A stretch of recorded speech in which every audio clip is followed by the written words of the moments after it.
Assalamualaikum warahmatullahi wabarakatuh. Halo teman-teman semuanya, perkenalkan nama saya Neng Agustiani Suci Septiani dari kelas 2 Sistem Informasi B Politeknik Kalteks Riau dengan NIM 2357301093. Baiklah, pada video pertemuan 10 ini saya akan menjelaskan tentang authentication atau autentikasi. Yang pertama adalah langkah CRUD. Nah, di mana langkah CRUD user ini, pertama kita disuruh untuk mempersiapkan 3 data user, yaitu sebagai inputannya ada nama, email, dan password. Nah, di sini kita disuruh untuk menerapkan yaitu adalah penggunaan hash MAC untuk mengencrypt password user. Nah, ini dia contoh kodenya.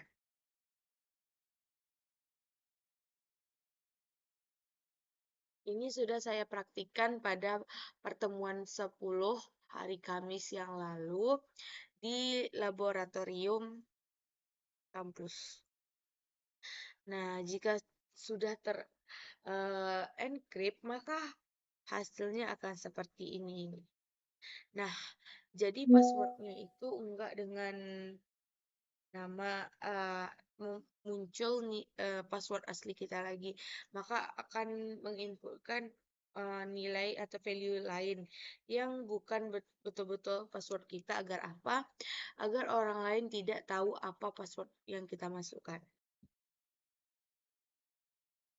Yang kedua adalah autentikasi email dan password. Nah, selanjutnya sesuai function login pada out controller sebelumnya di data pelanggan itu kita untuk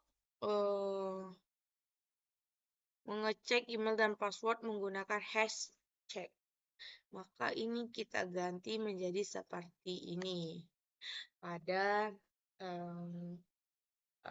function login di out controller kita.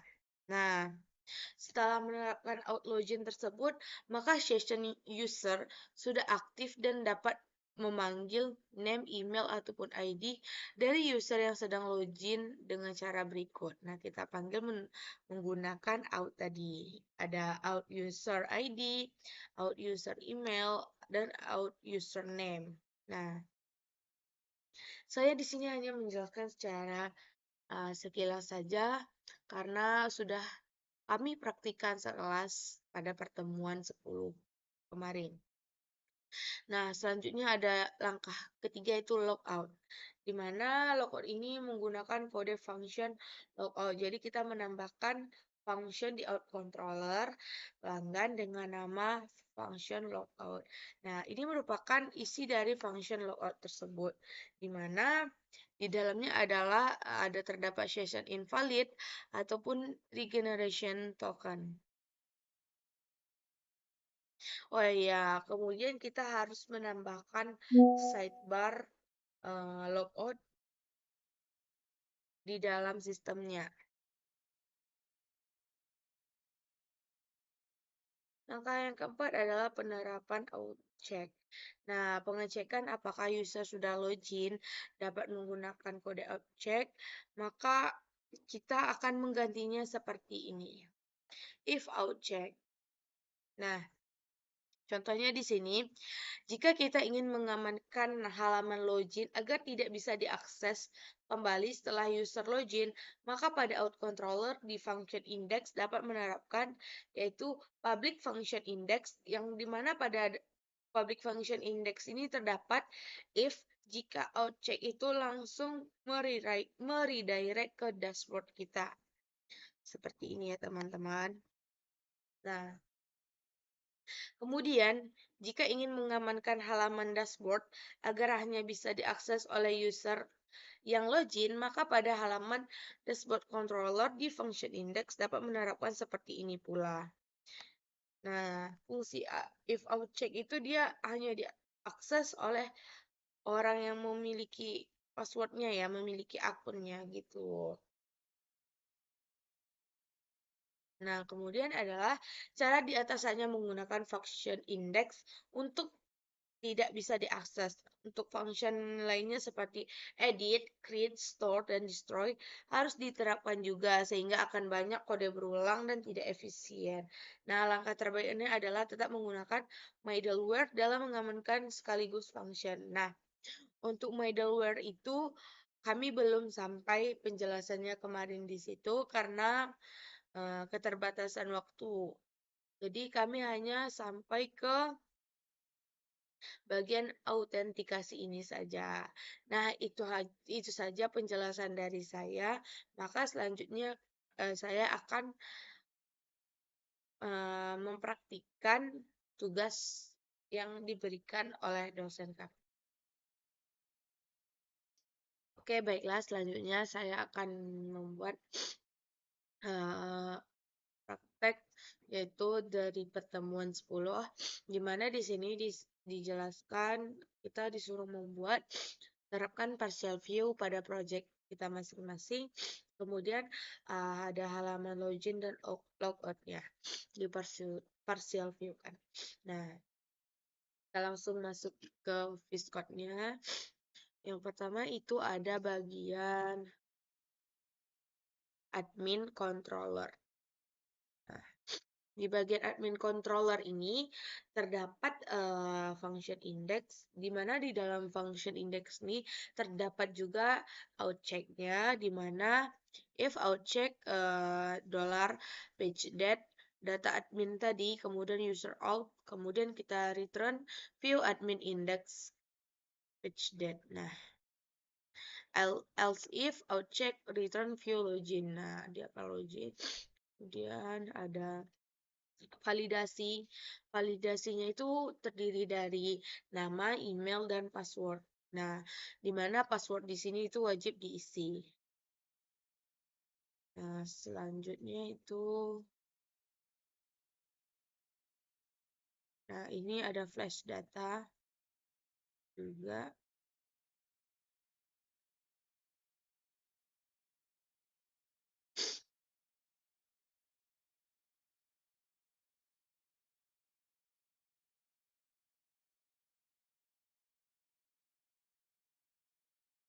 Nah, di sini juga ada ketentuan dari namanya itu maksimalnya itu 30 karakter, emailnya, kemudian passwordnya itu di sini juga ada nih.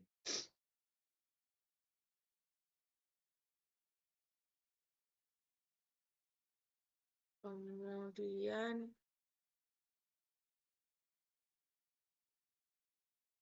di sini kita tidak membuat model ya. Kita langsung saja itu ke user nantinya. Sama imigrasinya juga nggak ada. Di sini tuh hanya di bagian layouts kita membuat admin. Nah, admin di sini terdapat app, create, CSS, footer, header, index, JS, login, logout, navbar, dan sidebar.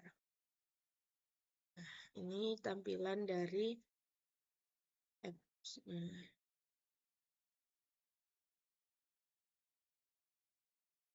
Ini ada create, nama, email, dan passwordnya, dan konfirmasi password. Kemudian CSS-nya kita udah tahu lah ya.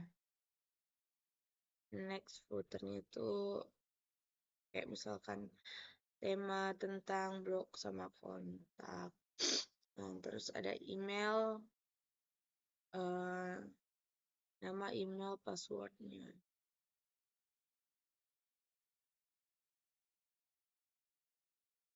CS juga nggak pala banyak sama seperti CSS.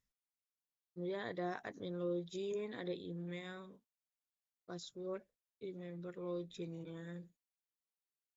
Logoutnya juga seperti ini. Ada partial admin header. Kemudian navbarnya. Navbarnya itu sama seperti dashboard kita di pelanggan ya. Kemudian ada sidebar.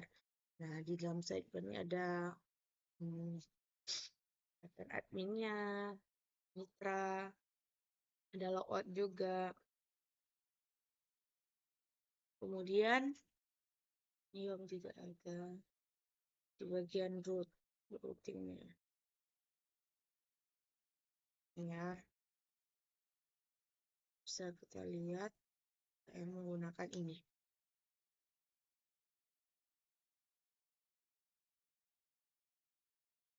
Ada root get, admin create, start, edit, update, destroy, logout, login, kirim, dashboard. Sebelumnya saya tuh di bagian Mitra dulu seperti ini. Routing Mitra CRUD-nya saya seperti ini. Coba aja kan.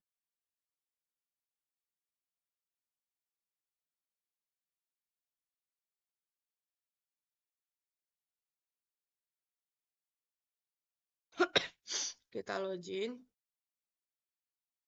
Kita masukkan nama kita, password kita, email itu. Lupa.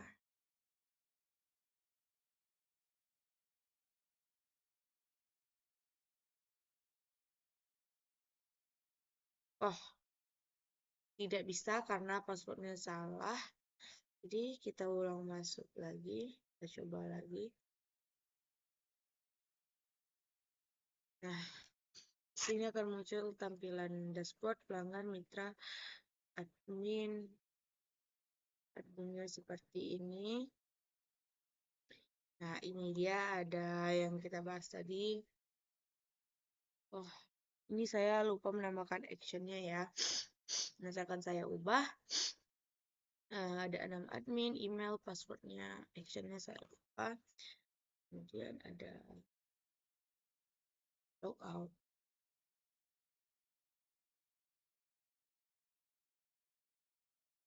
Nih,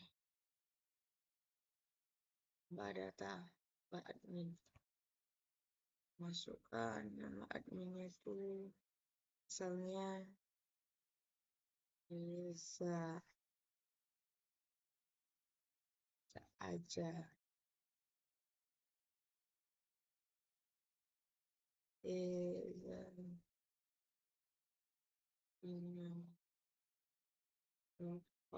passwordnya itu kita harus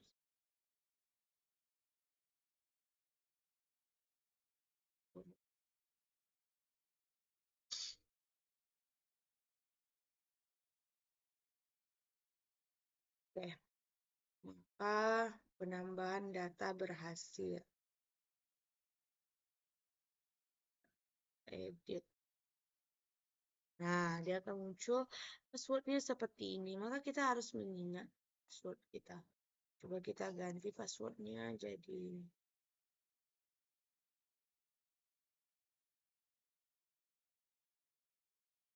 coba ubah. Oh, ingat the password file must be at least 8 karakter. Kemudian passwordnya itu file format harus valid. Nah, tadi berapa karakter? Kita ulang ya.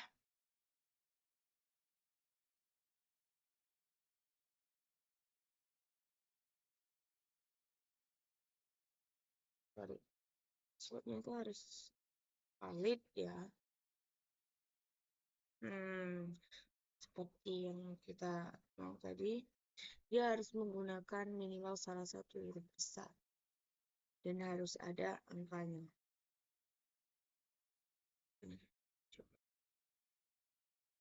Oke, di sini belum sampai di sini, makanya not found.